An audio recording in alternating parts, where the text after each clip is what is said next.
السلام عليكم ورحمة الله تعالى وبركاته. كسر هذا شركة أسكونيكوم مجيء عبد الكريم. مانتا سيدا نقبرتين ما نكستو خميسة يوم ما نكستو جمعة. maanta barnaamijka waxaa marti iigu ah jamacadda Istanbul Gelisim University oo ka socdo gudoomiye Umedjon ahna maamulaha xafiiska international office-ka ee jamacadda Gelisim maalin kasta oo talaada saacadu markay tahay 16 galabnimo ama 4 galabnimo iyo maalin kasta oo khamiis ah halkan ayaan si toos ah waxaan idinkaga soo gudbinaa maalinba mid ka mid ah jamacadaha wadanka Turkiga saas awgeed wixii su'aalaha ay aad qabtaan iyo wixii fikirkiina ah qaybta commentiga inaad nagu soo gudbisaan ha hilmaaminina sidoo kale barnaamijka inaad noo share gareysaan si uu dad fara badan u gaaro ha hilmaaminina Gelisim jamacadda maanta barnaamijka martida iigu ah Gelisim waxay ka mid tahay jamacadaha bareefadka ee ku yaalo dalka Turkiga siiba kuwa loogu jecel yahay marka laga hadlayo ardada international studentska maadaama jaamacaddu ay tahay jaamacad xagga quality-gana aad u sareyso sidoo kale lagu dhigto luqadda Englishka qiimaheeduna oo macquul yahay marka la fiirinayo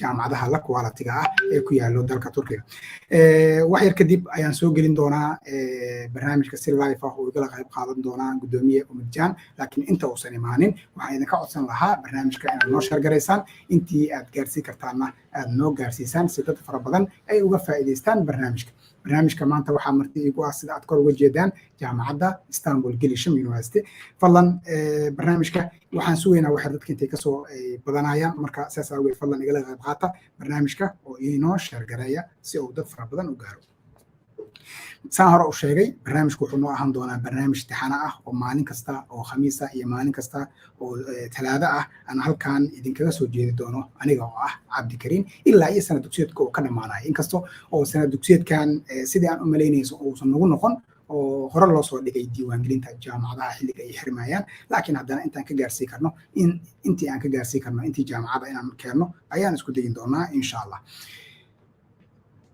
sidoo kale waxaan rabaa ardada inaan ogeysiiyo horena aan u ogeysiiyay in sanadkan hore loo soo dhigay diiwaangelinta jaamacadaha xilliga ay xirmayeen oo sida hadda lagu wada hadlaayo ama jaamacaduhu intooda badan ay hadda emailada kusoo dirayaan ay jaamacaduhu ku eg yihiin 16 bisha 9 2022 taas oo micnaheedu yahay inay noo harsan tahay wax ka yar 20 iyo dhowr bari saas awgeed ardayga u baahan inuu iska diiwaangeliyo jaamacadaha dalka Turkiga waxaan kula talin lahaa in uu soo dhaqsado maadaama waqti badan uusan ka harin xataa haddii la dheereeyo ardayda qaar wax laga yaabaa inay shahaado sugayaan ama waxa laga yaabaa in ay isla yihiin waa la dheereyn doonaa saas awgeed xataa haddii la dheereeyo saan hore u sheegay maadooyinka muhiimka ah hadda waa ay sii dhamaanayaan sida computer engineering-ka civil engineering-ka software engineering-ka medicine-ka dentistry-ga pharmacy-ga biomedical-ka iyo kulliyadaha kale ee muhiimka weli xataa waxaa jira jaamacado ay ka dhamaadeen kulliyadda electric-ga iyo sidoo kale kulliyadda civil engineering-ka marka ha ku tashanin in la dheereyn doono intii aad soo dhaqsan karto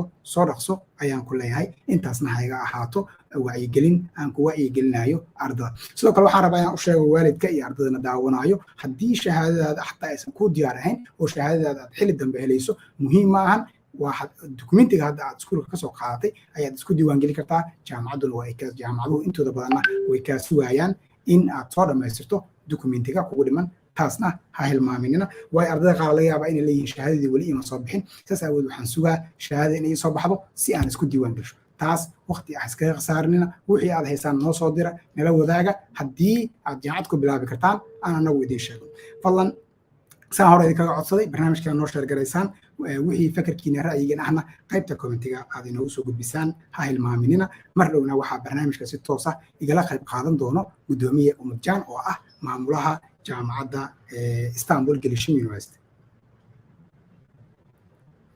inta dadku ay ka soo badanayaan barnaamij yar ama video yar oo laga diyaariyay jaamacadda Istanbul Gelisim ila daawada kadibna martida ayaan si toos ah qadka u soo gelin doonaa Istanbul Gelisim University.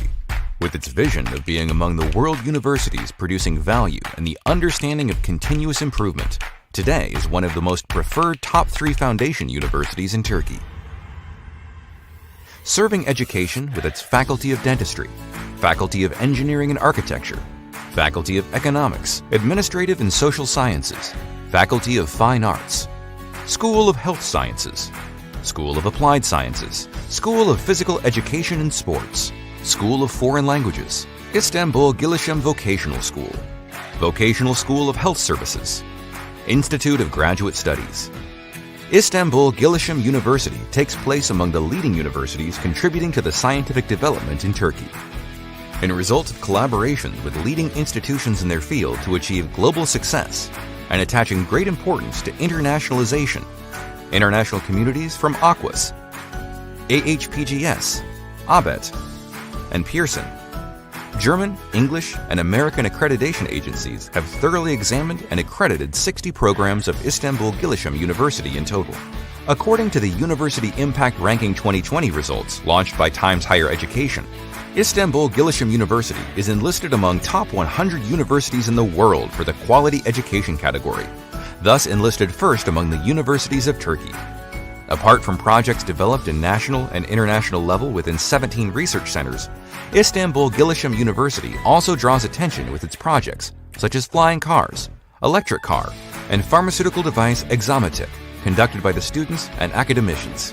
Being an Istanbul Gelisim University member means to be self-valued, questioning, visionary, modern, innovative, producing, researching, self-confident, solution-oriented, and competent individual in the field. Development starts at Gelisim. Be open to development.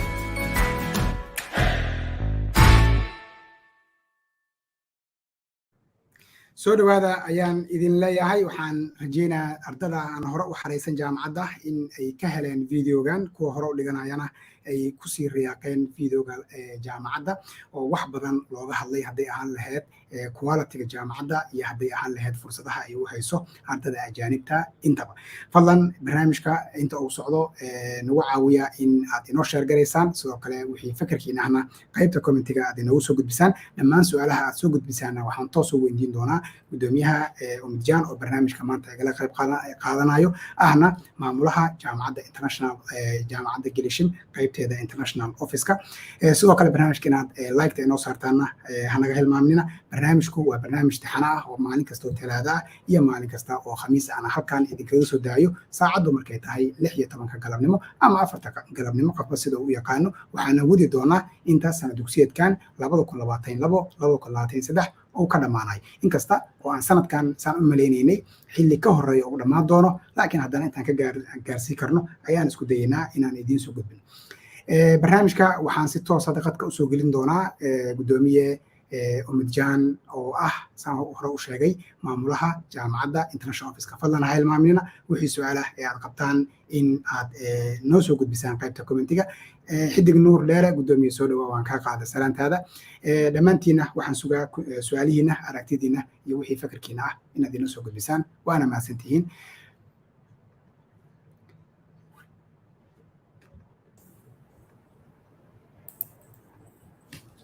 Mr. Umedjon, thank you very much for joining us today. Thank you for hosting. Good afternoon to everyone and Mr. Abdulkarim. Thank you very much. We know that you are so busy, but you get a time for us today. So first of all, again and again, I would like to thank you for joining me with this live stream. I will ask you some questions about Istanbul Gelisim University. We know already a lot of information from Gelisim, but there are some new students who want to get information from Gelisim. So I will be so happy if you can give us a brief information about Istanbul Gelisim. Then we can go ahead for the slides and other things. Sure, of course. So thank you again one more time, and I would like to thank Askuni and also Abdulkarim, Mr. Abdulkarim, for hosting, and also I'd like to welcome all students and their families. I hope today's live stream will be so beneficial for students, because right now it's a really so important time for all students to choose the university and also to choose the department, because this can change their whole life. Which university, which department they will choose, it will change their through the whole life. Therefore, they should be so careful with this, and they should discover, they should search for the department, the facility of the department, and the university, and the facility of the university as well. So as Istanbul Gelisim University, yeah. Thank you very much for this. Sida uu sheegay gudoomiye Umedjon, xilligan waa xilligii dhamaadka ahay. dabcan waxaan anaga ka caawinaynaa ardada waa in ay go'aan sax qaataan sababtan jaamacadaha halkan u soo gelinayno ama aan uga shaqaynayno in aan ardada iyo jaamacadaha isla kulansiino waa inay go'aan sax qaataan ardada aan ilaa hadda jaamacadooda weli soo xareysan welina waxaan ku jirnaa gabaabsi dabcan waa jeclaan lahaa barnaamijka inaan xilli hore bilaawno laakiin inkastoo aan xilli dambe bilaawnay haddana waxaan rajeynaa in dad badan ay ka faa'iideysan doonaan jaamacadaha sida jaamacadda Gelisim oo kale oo maanta Umedjon ka socdo oo live-ka igula jiro. Mr. Umedjon, could you please give us brief information before we go to the slide about the Istanbul Gelisim University? Sure, of course. Yeah. Actually, I will try to give information about the education in Turkey, study in Turkey, and especially study at Istanbul Gelisim University. So, Istanbul Gelisim University, we are a very young university. First of all, in 2008, as a vocational school, it has been founded, and later on in 2011, with the faculties, it started giving education as a university. So currently, we have 6 faculties, 2 schools, 2 vocational schools, and also 1 postgraduate studies institution. We have almost 80 departments. Among those 80 departments, 30 of them are in English language, and also under the 2 years vocational schools, we have more than 80 departments as well. And under postgraduate programs, we have around 60 programs in which they are, our students are getting education. So being a young university right now, we have more than 35,000 students at our university. And among those 35,000 students, 6,000 of them are international students from 100 different countries. Mm-hmm. And also Istanbul Gelisim University right now has the most internationally accredited programs in Turkey. Mm-hmm. And 65 of our programs are accredited by AQUAS, ABET, AHPGS, Pearson, and ADEE. And plus, we have more than 100 foreign professors at our university. So we are giving education to our students, especially with our foreign professors. We are giving quality education to our students. Thank you very much.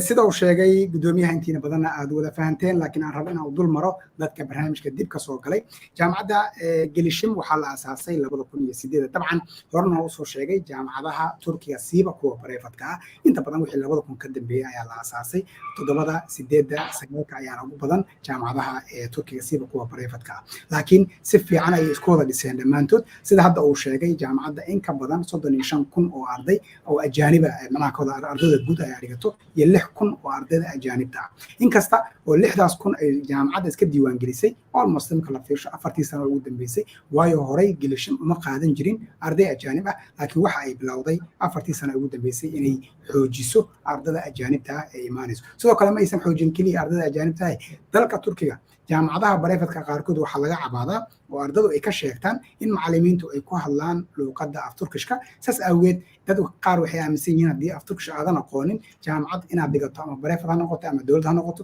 way kugu adkaan kartaa marka laakiin jaamacaddan Gelisim sida hadda uu noo sheegay Umedjon in ka badan 100 ka mid ah macallimiinteeda waa macallimiin ajaanib oo 100% ku hadlaya luqadda Ingiriiska saas awgeed ardada kama cabaadayaan xagga language ka laga hadlayo jaamacadda dabcan Gelisim haddii aad fiiriso hadda website-keena oo kale waxay ku jirtaa jaamacadaha goolka ah ilaa 6 jaamacadood 7 jaamacadood ayaan anaga waxay nagu calaamadeysan yihiin inay yihiin gool ama ay yihiin muhiim sababtana waxa waaye waa jaamacadaha ugu dalabka badan waa jaamacadaha xagga marka ranking la fiirinayo ugu fiican waa jaamacadaha xagga location marka la fiirinayo sidoo kale location-kooda uu fiican yahay waana jaamacadaha marka laga hadlayo macallimiinta ku hadlayso Englishku ee ayada u badan yihiin oo ardadu inta badan aysan ka soo dacwoon haddii aad website fiirsana dhammaantood website-kana ayaad ka arki kartaan saas awgeed Gelisim xagga location-ka marka loo fiirsho iyo xagga qiimaha oo imaan doono dabcan waxay ku jirtaa jaamacadaha ugu wanaagsan dalka waana jaamacadda afraad ee Turkiga ugu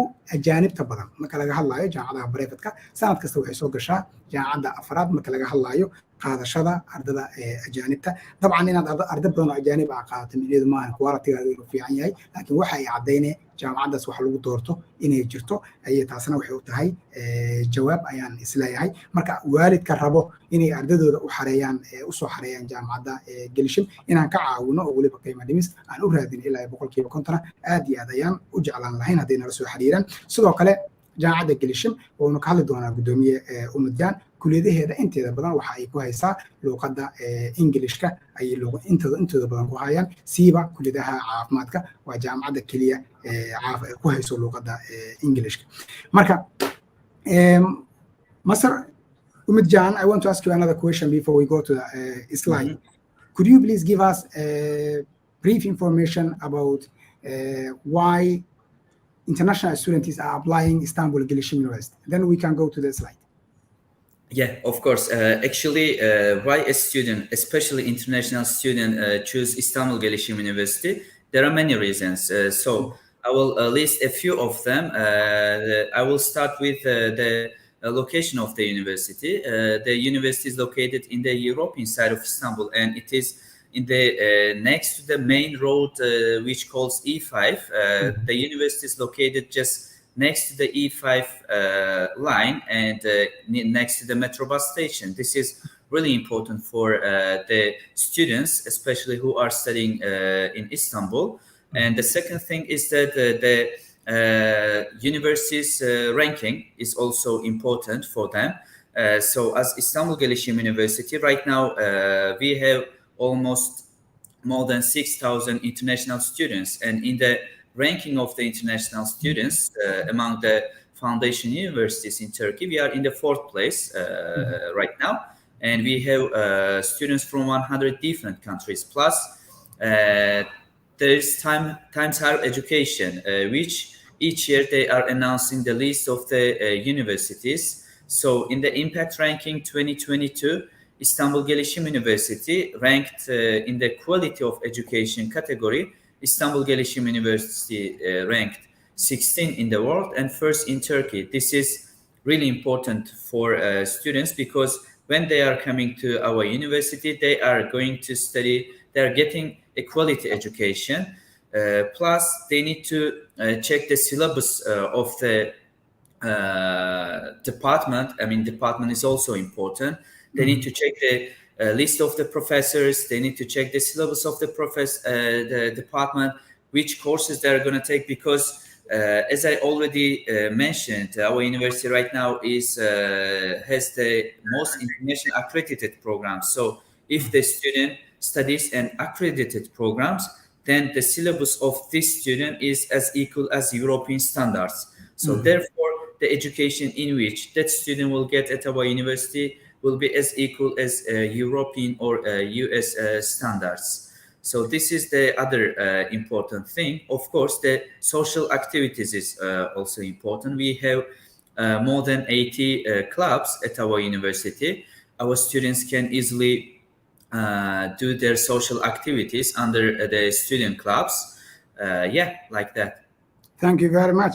Gudoomiye wuxuu inta badan sheegay sababihii hadaayato aan dul maray oo ay kamid ahayd in jaamacaddu xagga location-ka ay ku taalo meel fiican iyo sidoo kale xagga ranking-ka sidoo hadda uu sheegay quality-ga marka la fiirinayo sanadkii la soo dhaafay waxa timeska shakal leedahay jirto waxay ku dhawaaqday in adduunka xagga quality-ga marka laga hadlayo iyo impact-ga saameynta marka laga hadlayo in 16 soo gashay Turkigana ay kaalinta koowaad ka soo gashay sidoo kale ardada ay heli karaan shahaado waana su'aasha inta badan dadka ka imaanaya qurbahayna weydiiyaan oo ah shahaadadan ma laga isticmaali karaa wadamada anaga aan ka nimid ama ardaygu master ma ka bilaabi karaa wadanka markaas asagoo ka yimid marka taasna wuxuu ka jawaabay in shahaadada ay Gelisim bixiso ay la mid tahay shahaadooyinka laga qaato wadamada Yurub Master Umedjon, let's go to the slides, then we can continue. Yeah, please.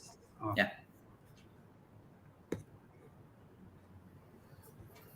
Yeah, actually, I gave some brief information about the university, but I will give a little information about the education also, because right now the students are so stressful, and I know because we all were in that situation just a couple of years ago. Therefore, we know how they feel. We have noted some importance point for the students when they are going to choose a university to study. They should consider some points. Therefore, there can be academic point, and also there can be social side. So if they look to the because as I already mentioned, this will change the future of the student, the university in which they study, the department in which they are going to study. It will totally, somehow continue until the end of his or her life. Therefore, they should really search for it. And during this process, actually, they can get any kind of assistance from Askunicom education consultancy, because we are working with them. We are working with Askuni for almost 5 years, and they're our official partners for 5 years. Therefore, whenever you have any question regarding, it doesn't matter the university, it doesn't matter the education, whenever you have any question regarding study in Turkey category, you can directly ask Askuni. Yeah, let me tell this one as well. So in the academic part, they should consider whether the department in which they are going to study is international accredited or not accredited. And also they should consider the number of the foreign professors and Turkish professors. And if they actually, when they go to our website, they can search up for each professor's profile, and they can see each professor's articles. They can see the CV of the professors, actually, where the professor studied the bachelor, master, or PhD. Mostly our Turkish professors also studied abroad. They did their PhD abroad. Therefore, it's really important for them. And also the achievements is important within the Turkey or out of Turkey. What will be the achievement of the university?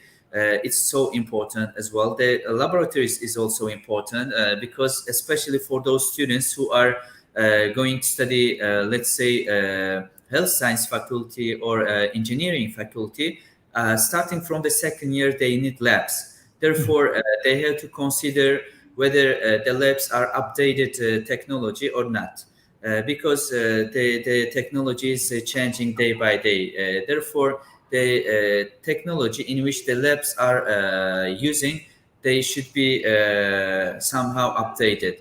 And also the number of the patents is important as well. So in the last 3 years, Istanbul, we have the most number of the patent in Turkey, and the certificate programs. Besides the programs, the departments, faculties, we have a continuous education center as well. Under that office, we are giving a certificate programs to students, to their families, to the people who are even working outside and they are not coming for education. They can get those certificate programs in an online way, or if they want, they can come and directly get those certificate programs. And also they should consider the double major and minor major opportunity, because the world is changing. Therefore, if we are somehow specialists in one field, it's not enough right now. If it would be, let's say, 10 or 15 years ago, of course, it would be enough. But right now, it's not enough. We have to be specialists at least in 2 fields. Therefore, we are giving opportunity to our students to study one more major. For example, starting from their second year of their education, if their GPA is about 2.72 out of 4, they will be able to study one more department without paying any extra tuition fee. And in 5 years, they will have 2 diplomas. This is so important for them. Also, we have Erasmus exchange programs. So under Erasmus exchange program, we have, it's really also important for students, because when they come here, they see especially at Istanbul Gelisim University, they can see different nationalities and different cultures, because we have students from more than 100 different countries. They will somehow see that different natures and cultures in here, but also during their education, if they would like to go and study in some European countries, other European countries, they will be able to go and study there for 1 semester or for 1 year, or even they can continue their internship under Erasmus Mobility. We have agreement with the 130 universities in European countries under the Erasmus exchange program. And they should consider how the university will somehow, how the students will benefit from the university. They should also consider this, and also they should see the number of the publications. They need to see the library of the universities, whether the books, publications, articles are there, or even each university has its own online publication, online library, as I let me tell you. Under online library, they can see the articles and the books, other things in which they can use it during their education life. They need to consider these things for their academic part, but for the social part also, they need to see whether the university, because it's not good that right now, especially in today's world, if you want to only study, it will not be enough. You need to be socialized as well. Therefore, you need to consider the social part of the university as well. The location of the university. So you have, for example, let's say you had 2 hours of the study education, and then there will be 2 hours free time. And after that, again, you will continue your education.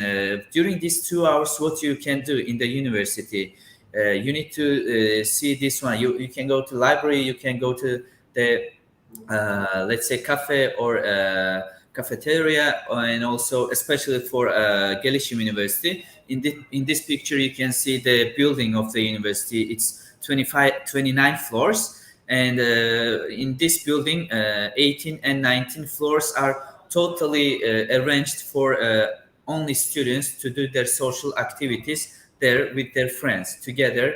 Their 2 floors in 18 and 19 floors are arranged for the students to do their social activities. And of course, they need to consider the job opportunity, let's say internship opportunity, the transportation, also the location of the university. Thank you very much. انت وسك gudbin qaybtan waxaan rabaa inaan wax yar ka soo koobo waxyaabihi uu sheegay.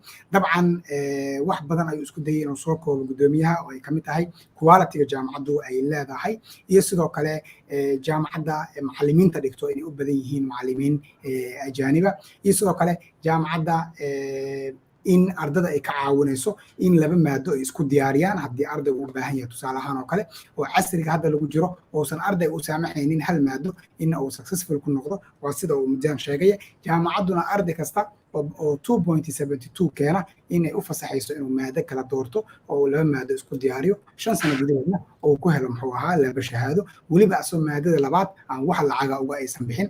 Marka taasna waa muhiim, inkastoo jaamacadaha intooda badan ay leeyihiin, laakiin haddana Gelisim waa ay uga sii horeysaa kuwa kale. Marka ardayga rabo inuu double major diyaariyo oo maado kale ku darsado, ama ha noqoto 2 sano ama ha noqoto 4 sano, haddii darajadiisu sanadka koobaad ay fiican tahay, sanadka labaad wixii ka dambeeyo maado kale jaamacadda si lacag la'aan waa uga dhigi karaa. Sidoo kale jaamacaddu waxay leedahay barnaamijyada certificate programmeska sida uu sheegay, oo ah in ardayga soo jaamacadda dhiganayo oo waxyaabo kale jaamacadda ka baran karo, sida seminaaro uu qaadan karo, uu shahaado ku qaadan karo, uu ka qayb geli karo eventiyo kale ama programyo kale, halkaasna uu shahaadooyin ka aruursan karo jaamacadda intuu joogo, inuu ka faa'iideysan karo ardayga barnaamijka Erasmus-ka. Aad ogtihiin in arday fara badan ay soo dalbadaan oo ah in 6 bilood ilaa iyo 1 sano lagu soo diyaariyo wadamada Yurub jaamacad, weliba adiga oo aysan ka bixin wax lacag ah, oo ah meelaha jaamacaddaas Yurub aan wax lacag aysan kaaga bixin, oo lacagtii aad ku dhiganaysa Gelisim aad ku dhigi karto mid kale oo jaamacadaha Yurub kamid ah, weliba adoo qaadanaya bishii lacag.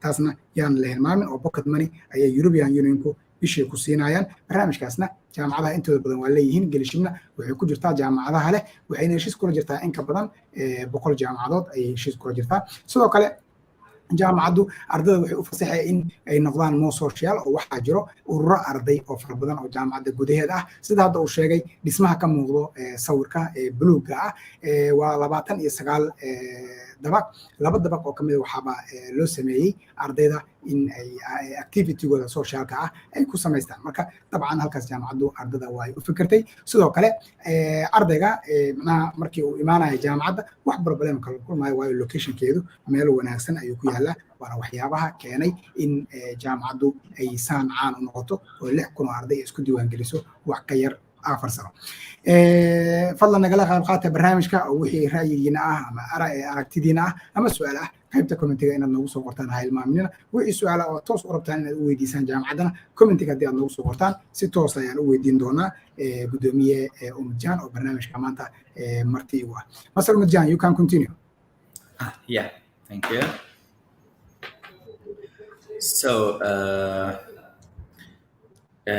actually, we are as Istanbul Gelisim University, as I told you, we are somehow caring about our international students. Therefore, maybe it's one of the most crowded international office in Turkey.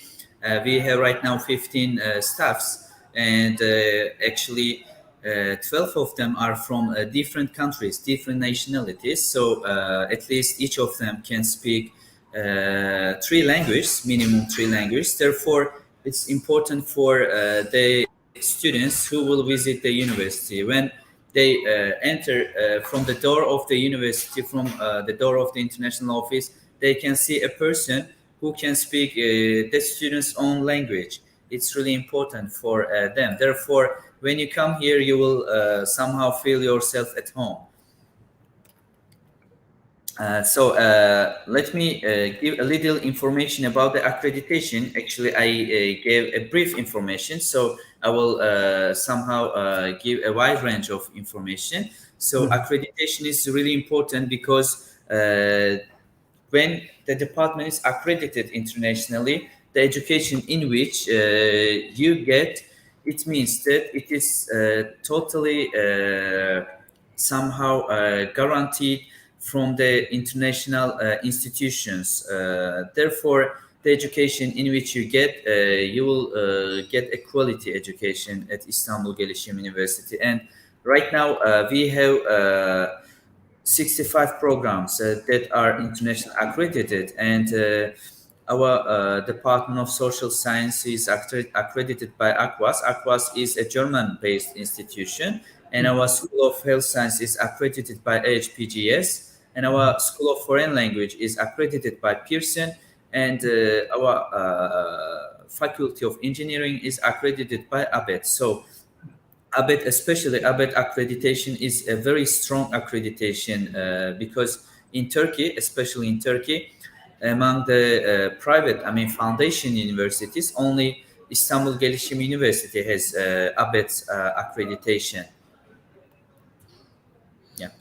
Okay, thank you very much. haddaan soo koobo intiirada hadda uu sheegana jaamacadda wuxuu sheegay international office-keeda in ay ka shaqeeyaan dad fara badan oo ilaa 15 qof dhan 12 luuqadood ka badanna ay ku hadlayaan sidoo kale waxa uu inoo sheegay xagga marka laga hadlayo rankinka jaamacadda ama accreditationka siiba accreditationka jaamacadda oo ah tayada shahaadada jaamacadda ay dhiibayso mustaqbalka meelaha lagu isticmaali karo in inta badan hadday ahaan lahayd Pearson, hadday ahaan lahayd ABET oo ah USA-ga accreditation laga leeyahay in ay dhammaantood wada aqoonsan yihiin oo jaamacaddu ay haysato dhammaan aqoonsigii loogu talagalay ardayguna markuu qalin jibi si raaxa ah adduunka meesha uu rabo masterkiisa PhD-giisa uu kasii wado karo sidoo kale uga shaqeey karo waayo muhiim waaye jaamacadda kasoo baxday inay tahay jaamacad la aqoonsan yahay ardayga ama ha ahaado Afrika mid ka yimid ama ha ahaado mid ka yimid Yurub labaduba way u baahan yihiin jaamacad tayo leh inay wax ku bartaan saas awgeed su'aashaasna waa uu nooga jawaabay gudoomiyaha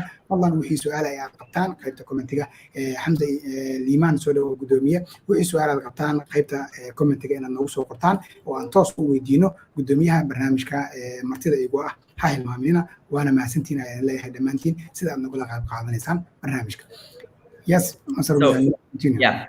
Beside the accreditation, also the ranking of the university is all important. So in 2000, let me go from 2019. So in 2019, because of the number of the foreign professors and the number of the foreign students, and also the number of the international accreditation, our university was in the final short list of the Times Higher Education in the internationalization policy category. So later on in 2020, in the impact ranking of Times Higher Education, our university ranked 96 in the world and first in Turkey. And just a year later, in 2021, the university, our university changed its position from 96 to 24 in the world and first in Turkey in the education quality. And this year in 2022, our university changed its ranking position from 24 to 16 in the world and first in Turkey. Thank you very much. waxa uu gudoomiyaha mar kale oo dul maray qaybta rankingka oo runtii muhiim ah jaamacaddu qaybta impactiga marka la fiirinayo 2020ka waxa ay soo gashay 96 adduunka laakiin marka la fiirinayo 2021 24 ay soo gashay 22na 16 ay soo gashay marka laga hadlayo saameynta iyo quality-ga waxbarashada waa sida oo ka soo xigtay Times Higher Education oo ah website jaamacadaha ku sameeyo ranking ama kala sareyntooda qaabilsan oo adduunka laga aqoonsan yahay sidaas awgeed ku jaamacadda Gelisim hore waxaan u sheegay sababaha ardayda ay u dalbadaan inay kamid tahay waxbarashadeeda oo quality leh iyo inay xoog saareen ardayda ajaanibta ah sidii ay waxbarasho fiican u heli lahaayeen taas oo ay kamid tahay inay intaas oo macallin oo 100 dhaafayeen 100 macallimiin ka badan oo ajaanib ay jaamacaddii keeneen si ardaydu aysan uga cabaadin in macallimiintu ay ku hadlaan luqadda Turkishka taasna dabcan in jaamacaddu iska xil saarto waa wax muhiim ah saas awgeed waxa idin leeyahay dhamaantiin ardayda u baahan in sanad dugsiyeedkan 2022-2023 ay wax ku bartaan jaamacadda Gelisim wayna la soo xiriiri karaan haday u baahan yihiin website-keena ay toos uga soo xiriirsan karaan haddii kale telefoonada hoos ku qoran ayaad kala soo xiriiri kartaan xafiiskeena idinkugu dhow oo idinka caawin doono in aad jaamacadda iska diiwaan gelisaan sanadkan waliba idinkoo ku dhiganayo qiimo dhimis.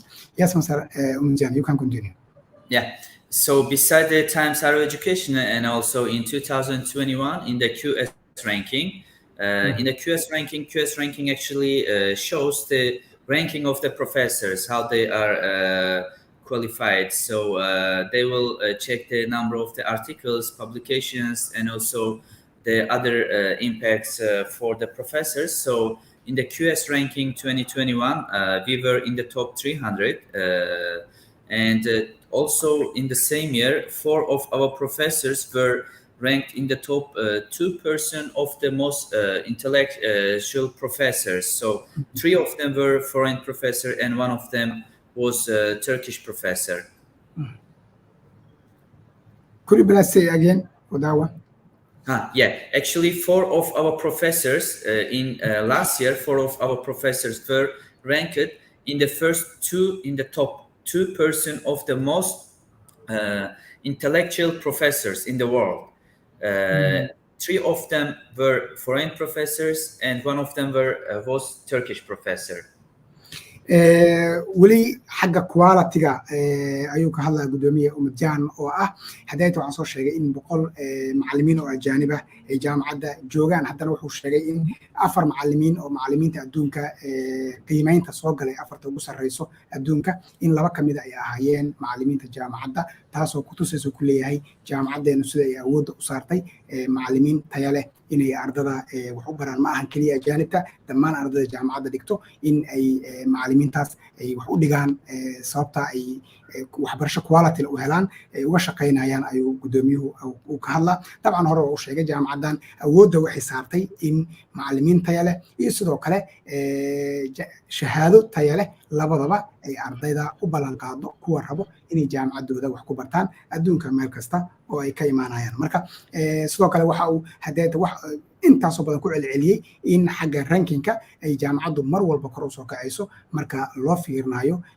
website-yada rankinka sameeyo sida Times Higher Education. sidoo kale waxaa jiro website dowladda Turkiga ay leedahay oo adeegan laga fiirsho rankinga ayadana kor ayay u socotaa jaamacadda waana idinla wadaagi doonaa barnaamijka inta uusan dhammaan website-kaas magaciisa si aad idinkana uga fiirsaan.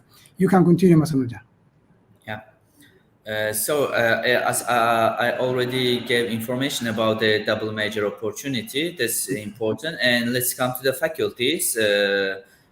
Under the Faculty of Economics, Administration, and Social Science, we have almost 25 departments, and among them, the most important ones are in English language, especially economics and finance, aviation management, business administration, psychology, political science, so logistic management, international trade and finance. Such departments are in English language. And these all departments are accredited internationally by ACWAS.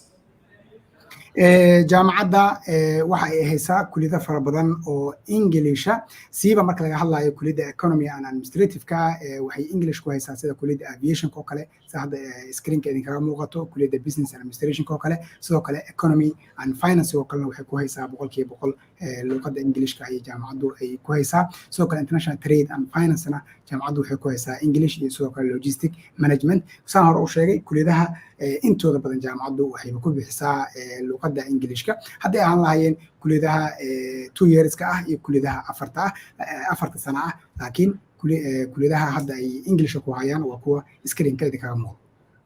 You can continue. Under Faculty of Engineering, we have almost around 10 programs, and another programs are going to be open. We already actually sent our request letter to the Ministry of Higher Education in Turkey. We are waiting for their confirmation, but especially aircraft management, aircraft engineering, electrical and electronics engineering, civil engineering and architecture, and also aeronautical engineering. These departments are all in English, and mostly all of them right now are internationally accredited by ABET. kulliyadaha engineeringka hadda waxa dul marnana waxa kamid ah kulliyada samaynta diyaaradaha ama aircraft engineeringka sidoo kale waxa kamid ah kulliyada civil engineeringka iyo kulliyada architectureka kuwaas waxay ku hayaan luqadda Englishka ay jaamacaddu ay ku haysaa aeronautical engineering sidoo kale ayadana waxay ku haysaa English laakiin qaarkood kulliyadaha wali lama soo ansixin dhammaan kulliyadahan hadda meesha idinkaga muuqdana waxa ay credit ka haystaan ama waxa aqoonsi ay ka haystaan hay'ad ku taalo Mareykanka ee la yiraahdo ABET sidoo kale kulliyada industrial engineeringka iyo computer engineeringkana wasaaradda waxbarashada Turkiga ayay ka sugayaan oo mar dhow inay ku dhawaaqaan ayaa ayagana laga yaabaa oo jaamacaddu ay u furto ardada ajaanibta. You can continue. And also we have Faculty of Fine Arts. Actually, I will go on with the faculties. I don't want to take time, too much time. We have Faculty of Dentistry as well at our university. And also we have Faculty of Health Science, especially for those students who are coming from the countries in which you are right now participating. Many of them are choosing departments under the Faculty of Health Science, and almost all of them are, especially the nutrition and dietetics, physical therapy and rehabilitation, nursing. These departments are all in English language, and they are all accredited by AHPGS. jaamacaddu sidoo kale haddii tamkan barnaamijka bilaabayna waan sheegay kulliyada fara badan oo caafimaadka waxay ku hayaan English sida child development oo kale physiotherapy oo kale nursing oo kale nutrition oo kale dabcan kulliyadahan waa kulliyada muhiim ah dhammaan ardayda daawanaysa kuwa ay daawan doonana aan kula talinayo in ay bartaan sida kulliyada nutritionka oo runtii adduunka aad iyo aad maanta muhiim u ah iyo kulliyada physiotherapyga oo aan jeclaan lahaa ardayda nursingka aadayso inay aadaan kulliyada physiotherapyga waayo waa kulliyad marka laga hadlayo qaaradda aan ku noolnahay iyo marka laga hadlayo waddanka aan ku noolnahaba runtii aad iyo aad muhiim u ah arday kasta oo danaynayana inuu si fiican internetka uga baaro na aad iyo aad ayaan u jeclaan lahaa waayo kulliyadaha waa kulliyad shaqo waaye kulliyada physiotherapyga runtii ardada nursingka baran lahayd ama waxay healthcare management baran lahayd ama waxyaabo kale baran lahayd kuliyad aan mar walba kula taliyo ayay kuliyadaasi tahay kuliyadda muxuu ahaa physiotherapy-ga iyo sidoo kale ardayga ka bixi karo kuliyadda nutritionka dabcan nutritionkana waxaa mar walba ka muhiimsan haddii aadan rabto inaad uga shaqaysato qaaradeena Afrika waxaa ka muhiimsan kuliyadda physiotherapy-ga inta badanna waxaan hadda u xaraynaa waa ardayda ajaanibta laakiin ardayda xareysataa dabcan way jiraan oo hadda ma dhihi karo ma jiraan arday Soomaaliyeed xareysato laakiin way nagu yar yihiin inay soo bataan aad iyo aad ayaan u jeclaan lahayn ma ahan kaliya inay u bartaan inay lacag ku helaan runtii inay u bartaan inay dadkeena ku caawiyaan waayo aad ayaan maanta anaga dad siiba qaaradda Afrika oo dhan aad ayaan ugu baahannahay waayo jabkeena ma yara marka laga hadlayo qaaradda Afrika marka ardada iyo waalidka daawanaya waxaan leeyahay maadadaas inay il gaar ah ku hayaana waa aan jeclaan lahaa boqolkiiba boqol English ay ku haysaa jaamacaddan iyo jaamacada kale haddayna la soo xiriirnaana qiimo macquul ah ama scholarship inaan ugu raadinana waa jeclaan lahayn. You can continue. Yeah, and also we have School of Physical Education and Sports, and also under the School of Physical Education and Sports, actually we have many successful students, especially one of our students whose name is Ayşe Begüm Onbaşı. She was in the last 2 years, she was in almost in many championships, in many competitions. She she won a gold medal and she was the world champion of aerobic gymnastics. jaamacadda arday ka baxday oo successful noqotay xagga sportka marka laga hadlayana gabadhan ay jaamacad u soo qaataan oo ku guuleysatay bilada dahabka Olympic lagu qabtay Baku runtii 3 jeer soo ii sheegay gudoomiye Umedjon ku guuleysatay marka taasina dabcan ardada rabto in waa kulidaha labada sano ee sportka inay bartaan rabo waa mid soo jiidanayso aan isleeyahay wadada gabadhaas ay raacday waa ay raaci karaan. Mr. Umedjon, can we make a summary about this presentation? Yes, of course. Actually, as I gave information about the university, but the most important thing I gave information about the education life of the students because right now they are in a very important process and they should consider the faculties and also the university in which they are gonna study and also during this process if they would like to apply to Istanbul Gelisim University to our university they can directly contact the Askuni agency. They are our partner and they will help through all the process during their application and registration process and coming to Turkey. Thank you very much. Gudoomiyaha waa uu mahadsan yahay recommendationkaas oo ardada nooga sameeyo ardada u baahan jaamacadda inay ka soo xareystaan xafiiskeena Askuni ama sidoo kale ay ka soo xareystaan website-keena waxaan hadda aan rabaa inaan u gudubno qaybta su'aalaha iyo jawaabaha su'aalo waxaa jira runtii muhiim ah oo ardada qaar ayna soo weydiiyeen oo aan rabo in aan gudoomiyaha aan weydiiyo. Now we are starting the questions that are coming from our audiences, and also I will also ask you my questions before the program end. Do you have any online course? Actually, for the current situation, we have online MBA. But during the pandemic period, actually, as you know, the courses were all online. But right now, starting from this year, last year, it was hybrid. Hybrid means if the student wants to come to the university, the student can come. But if he or she wants to study online, there was also such opportunity for students.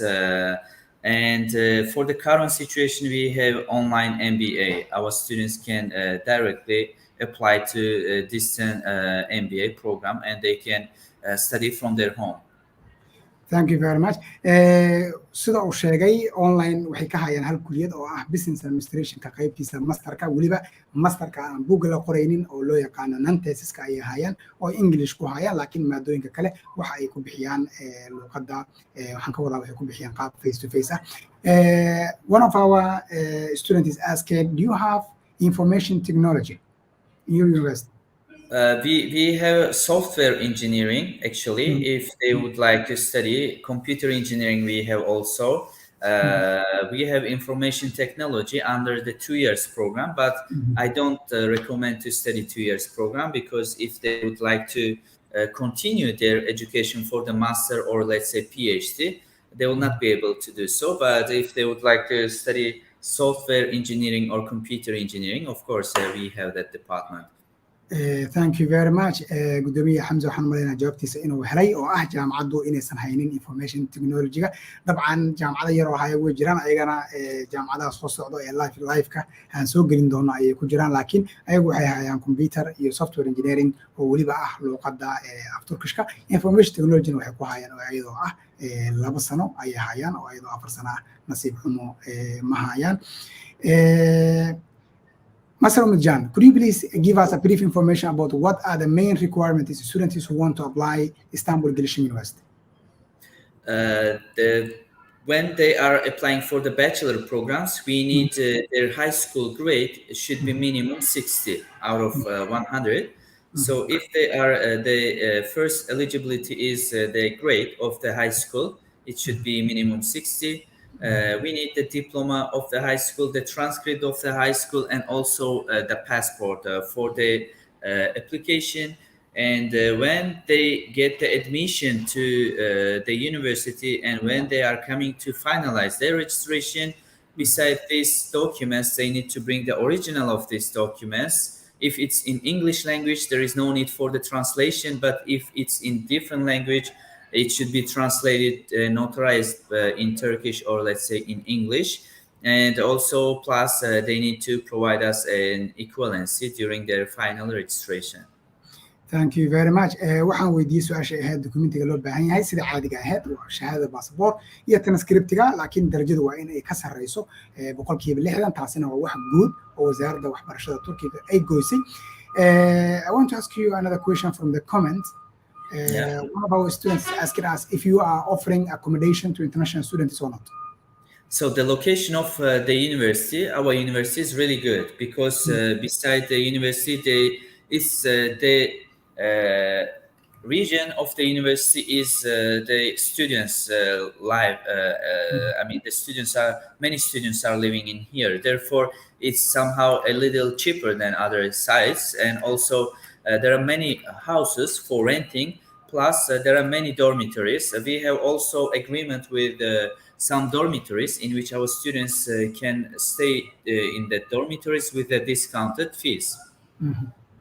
su-aashaas jawaabteedana waxay noqotay inaysan haynin, laakiin ay heshiis kula jiraan dormitoriyaal jaamacadda ku hareereysan oo jaamacadda ardayga ka socdo u sameynayo qiimo dhimis, laakiin mid toosa oo jaamacaddu ay leedahay ma lahan. Masa Umedjon, could you please give us a brief information about the tuition fee, the discounts you make to international students, and if there is any scholarship opportunity?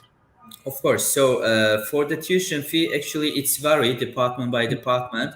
So normally, let me give an example. For especially bachelor programs, the tuition fee is $7,000, $8,000, something like that. But it's varied department by department. But if they would like to apply through Ascuni, we are providing a 50% scholarship. So therefore, they will get a 50% scholarship. And if they pay this amount in cash, there will be also 7% discount from the total amount. And if they are sibling, there will be 5% discount. And also, if the student is somehow, the GPA of the student is good after the first year, there will be an extra discount of the educational tuition fee. Thank you very much. Sida uu sheegay, ardada shirkadeena ka soo xareysato 50% qiimo dhimis ay leeyihiin iyo waliba ka sii badan, ayada haddii arday uu hal mar lacag ka shubayo 7% waxaa la siin doonaa qiimo dhimis dheeraada. Sidoo kale ardayga walaalkiis la xareysanaya jaamacaddana 5% qiimo dhimis dheeraada ayaa la siinaa. Ardayga successful ka noqda fasalkiisa oo kaalmo hore ka galana hadhow jaamacaddu waxa ay siin doontaa muxuu ahaa scholarship ama qiimo dhimis ayay siin doontaa inta uu socdo muxuu ahaa fasalkaas oo sanadkaas uu galay waxay siin doontaa qiimo dhimis. Dabcan sanad ku xiga haddaa gasho haddana saas ayaa ku sii wadan doontaa. Waa sidoo kale su-aashii ahayd jaamacaddu deegaan ma leedahay waa uu ka jawaabay oo jaamacaddu ma lahan wax deegaana sidoo kale jaamacaddu ma lahan wax online ah fadlan wixii su'aalaha aad qabtaan qaybta commentiga in aad inoogu soo gudbisaan ha ilmaaminina si aan idinku weydiino gudoomiyaha inta uu barnaamijka live-ka ay kula jiro oo asagana hadda aan kusoo jirno dhammaadkiisii. Plus, if they have, let's say, international achievements, let's say international somehow success certificates, of course, we will consider, we will evaluate their application. There will be more discounts for them as well, more scholarships. sidoo kale ardada imtixaanada caalamiga haysto haddii ay haystaanba oo ay nala soo socodsiiyaan jaamacadda soo sheegay waxaa looga raadin doonaa qiimo dhimis ka baxsan midka ardada caadiga la siiyo. One of my last question, do you accept transfer students, and if yes, what's the criteria? For the transfer students, yes, we accept the student. The student can first of all apply to our university, and after that he or she will send all the documents which are the transcript and the course description in which the student studied in the previous university. So our faculty will check, will match the courses which are the same, and after that we will announce the student's transfer status, in which the student will be able to study from the second year, third year, like this. But also they can get the result of the transfer status before finalizing the registration. Let's say, for example, if the student applied and if the student sent the letters, he or she will not wait for finalizing the registration.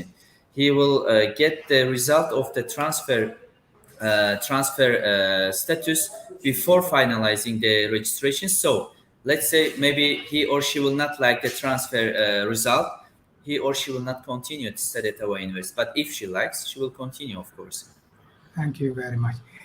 su-aashii ahayd transferka waa uu ka jawaabay oo jaamacaddu way aqbashaa ardada transferka weliba waxa ay ardada ka caawisaa inay natiijada transferka siiso inta muxuu ahaa aysan dhamaanin uusan diiwaangelintiisa uusan samaynin uusan lacag jeebkiisa uga bixin inay u sheegaan jaamacadda transfer ahaan inuu ugu imaan karo iyo in kale dhammaan dadka igala qayb qaatay barnaamijka commentiga ka bixiyey like-ta saaray share gareeyey waa u mahadcelinaa meel kasta oo aad joogtaan sidoo kale waxaan rabaa inaan u mahadceliyo muxuu ahaa gudoomiye Umedjon oo ah maamulaha jamacadda Istanbul Gelisim xafiiskeeda international office.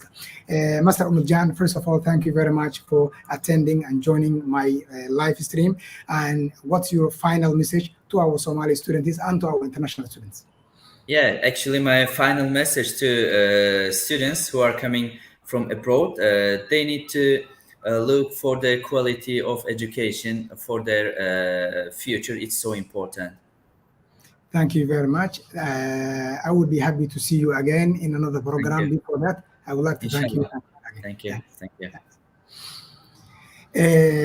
runtii kaasina waxa uu ahaa ninka la yiraahdo Umedjon oo barnaamijka igala qayb galaya kana socday jaamacadda Gelisim talaada socota jaamacad kale ayaan halkan idinku keeni doonaa oo aan si live aydan u soo gelin doonaa oo wixii su'aalaha dhankiina ka yimaado iyo wixii su'aalaha anaga aan hayno aan weydiin doonaa waxaan rabaa ardada inaan u sheego siiba ardada jaamacadaha quality-ga raadinayso in ay galaan website-ka urab oo ah website dawladdu ay leedahay oo laga raadiyo rankinka meeshii ay ka raadi lahaayeen Google inay website-kaas ka raadiyaan aad iyo aad ayaan u jeclaan lahaa sababtoo website-kaas waa website ay dawladdu gacan ku hayso sidoo kale waa website jaamacadaha rankinka lagu samaynayo oo yahay ranking saxan sidoo kale waxaan rabaa inaan aakhirka idin sheego in sanad dugsiyeedka 2022-2023 diiwaangelintiisa jaamacadaha intooda badan ay ku eg tahay 16 bisha 9 2022 oo macnaheedu yahay in maalmo kooban ay noo hareen dabcan waa laga yaabaa jaamacadu inay sii dheereeyaan oo dhammaan jaamacadu waxay noo sheegayaan inay wasaaradda ka sugayaan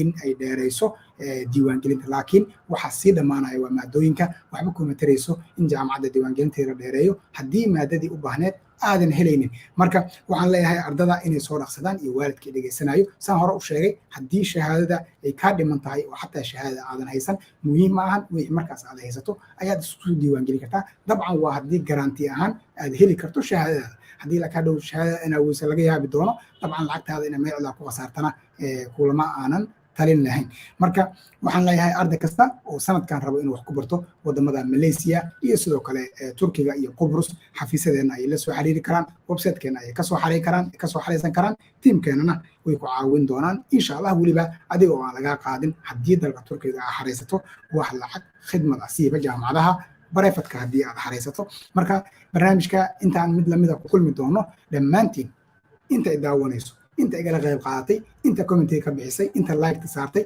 waxa idin leeyahay waad mahadsantihiin sidoo kale intaan barnaamij ka bixin su'aal aan hadda arkay ayaa jirto oo na soo weydiiyay Rayaan Bashiir oo ah saanyurto looma ogola iqaamadda sidee ardadu ay iqaamadooda ku heli karaan haddii ay degan yihiin saanyurto su'aashan jawaabteedu waxay noqonaysaa labo haddii aad saanyurto hore iqaamo ugu qaadatay oo aad tahay arday hore iqaamo ugu qaatay saanyurto طبعا iqaamadaada waad sii heli kartaa wax problem ma jiraan saanyurta adoo degan iqaamadaada renew waa ku samaysan kartaa laakiin haddii markii kuugu horreysay aad saanyurta ku qaadanayso dabcan markaas oo kale waxaan kugula talin lahayn inaad meel kale adres ka raadsato oo aadan saanyurta ku xareysan iqaamadaada maadaama saanyurta laga saaray goobaha iqaamada lagu xareysanayo laakiin haddii aad horay saanyurta iqaamo ugu qaadan jirtay dabcan weli waa kusii qaadan kartaa wax problem ma leh dhammaantiin waxaan idin leeyahay waa mahadsantihiin isma dhaafno inta aan barnaamij noocaan oo kale ku kulmi doono ha hilmaaminina wixii waxbarashada Turkiga ah iyo sidoo kale Malaysia iyo Qobrus inaad nala soo xiriirtaan waxaan leeyahay assalaamu calaykum waraxmatullaahi tacaala wabarakaatu